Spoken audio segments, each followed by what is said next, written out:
Paolo Avellino, ikinagulat ni Maymay nang sabihin nito ang tungkol kay Kim Chiu. Tumungo nga papuntang Amerika kahapon ng ilan sa mga kapamilya artist na sina Paolo Avellino at Maymay Entrada. Ito ay para sa Fiesta Mo 2024 sa USA.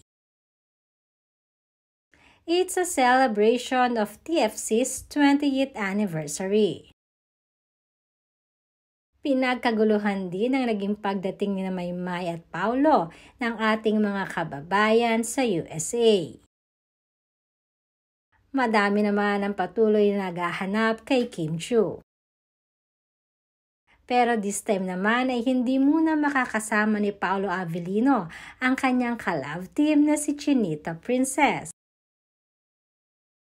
Dahil may mga separate works pa nga itong si Kim na kailangan tapusin. Kahapon at kanina ay present nga si Kim Chiu sa It's Showtime. Subalit kahapon ay maraming nakapansin ng pagiging abala nitong si Kim Chiu sa kanyang telepono. Pagbibiro pa ni Vice Ganda, extra busy nga si Kim. Lalo na sa pagsagot ng kanyang phone at pagbibideo call kay Paolo Avellino. Kahit di umano si Maymay ay kinikilig sa dalawa sa kanilang pag-report sa isa't isa.